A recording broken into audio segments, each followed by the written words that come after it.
Hi guys. Yeah.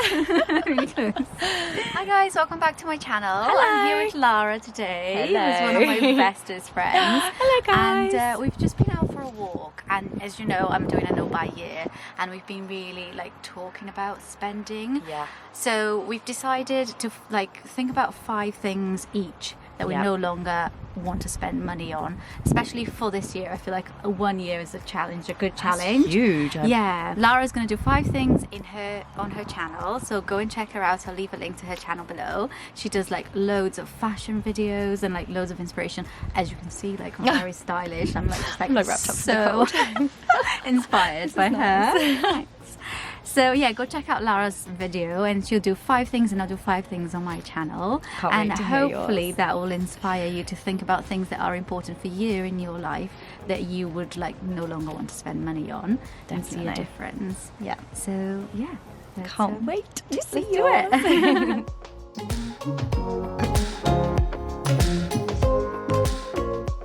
So I've got 5 things to share with you, and these 5 things, I feel like they are things that I've fallen out of love with at the start of this year because of how my no buy year is making me think about my purchases.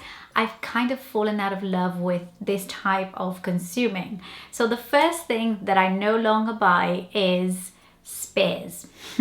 I used to be a spares kind of person, you know, like a backup foundation just in case, a backup concealer just in case, a backup tea towel, backups of everything. And I have fallen out of love with spares. I just don't feel the same way that I did about having an extra one of something. I don't know, like my mind has changed so much, and I feel like, why would I want to back up on things? It's not like there's going to be a zombie apocalypse anytime soon. If it runs out, I can go to the store and buy it, or I can place an order, and if it's not in stock, I can just get something else. But I think that's my mind changing. I would never have thought like that before a no buy year. It would have made no sense to me, but I feel like I don't want the clutter and I don't want the extra things. I hate the thought of something going out of date because I've had it for too long. The same goes for things in my fridge. I used to buy, you know, like 3 packs of veg, because what if I need some more veg throughout the week, but then 1 or 2 of them would go off because I wouldn't finish them in time. So I no longer buy spares of things. The second thing I don't buy anymore is the same item in different colors. Can you relate to that?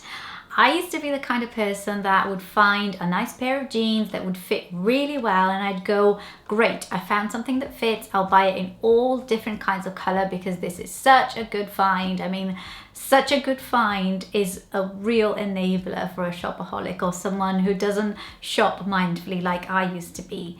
And I don't even want to have loads of the same thing, if you know what I mean. I just looked at my my wardrobe, and everything I own is either grey, black or stripy. And I realized that I buy lots of the same thing because I know it fits me, but I end up with loads of the same. Like I'll have the same top in stripy black, in stripy navy, stripy blue, and just like, what is the point? I don't want that anymore. I want to be happy and content when I find something nice, and I want to enjoy it, because buying these other things in other colors was stopping me from enjoying the one item that I found, which was an amazing find.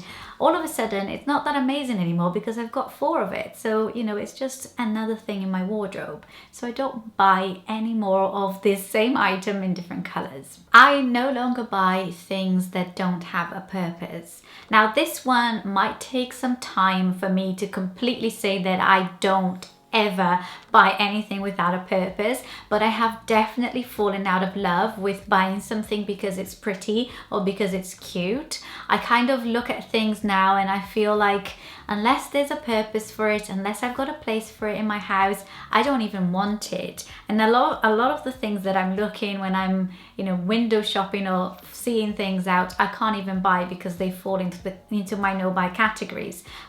It's usually like homeware that I see, like a nice little plant, you know, pretty cute. And usually I would have bought it because it was really cute. And now I'm just like, well, I've got no purpose for it. I don't even want it. So I feel like that's a huge change in my mindset, and it stopped me from buying loads of things that would have ended up in the bin or up in the attic. The fourth thing that I no longer buy is small bride toys for the kids when we're out. I am so guilty of doing that. I used to think that if the kids are happy, it will be a much more pleasant experience. And you know, I don't particularly like shopping with my kids. They're very young, they get bored really quickly. I'd much rather not put them through that and not put myself through it, but a lot of the times I just have to because they are with me. And so I used to go shopping with them, and then every time I'd say like, pick a toy or something little that you can hold and you can be happy with, and I would just buy it for them to keep them happy. But I've actually realized that that happiness doesn't last long enough, and I'm just left with all these little bits of toys that they liked for a minute, and then as soon as they got home, it was like not interesting anymore. It just doesn't sit right with me anymore to do that. I'm all for treating my kids, and I'll still do it, but I'm not going to do it for the simple reason of keeping them happy and letting them have whatever, like £1 little egg opening toy, or you know, a little Paw Patrol figure for a £2.50, just to keep them happy for, you know, the whole of 5 minutes. So I no longer buy those. And the last thing that I no longer buy is apps.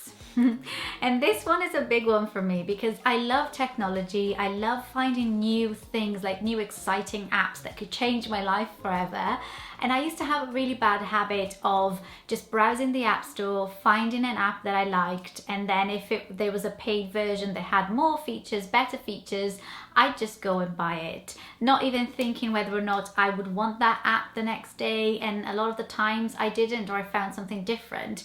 I have so many photography apps that I bought because, you know, someone said it was really good, and then I bought it but just never used it properly. I even have paid subscription apps that I have, which I came to my senses last year and I cancelled pretty much all of them. Like, I don't want to buy those anymore. I do anything nowadays to get a free app. I actually have a really good budgeting app. It's called, what's it called? I can't remember now. Let me just look on my phone. It's called Spending, I think, and it's a free app, and it does everything that I wanted to do. And since I started my no buy year, I've been tracking my money like really carefully, and so I was like desperate to find the most amazing app to buy. I was on the app store every day for the last 2 weeks looking for a paid spending tracker, like a budget tracking app, and I just couldn't find one. And I was getting really frustrated that I only had this free app that does the bare minimum and the basic. But then it just kind of clicked, and I thought, well, why do I need the best app ever? This one is doing the job. I'm not like not doing what I need to do because it's not a paid app. And so I just went, you know what, no more paying for apps. I don't need it. I have all the apps that I could possibly need. And if throughout 2019 a new paid app comes out and it's like revolutionary and life-changing, then I'll definitely put that on my to-buy list for 2020. And then after careful consideration, I can allow myself to buy it, knowing that it's not just another app that I'm buying. So I hope you guys enjoyed this video. I hope you got some inspiration. Me too. It was so good. It was just like I felt it was a challenge, like to find 5 things, because it's got to be realistic at the end of the day. You can't just say, look, I'm never going to buy like no. food Oh anymore. gosh, no. So, I think it's a really good place for people to start as well if they want to do it, but they're not quite sure, because it's like, oh, actually I could give that up. Yeah, you know, that giving you ideas. So hopefully you found that interesting. If you did, give it a thumbs up. Don't forget to check out Lara's channel. I'll leave the link below. Yeah, I'd love to see you guys. Yeah, and I'll see you in my next video. Bye.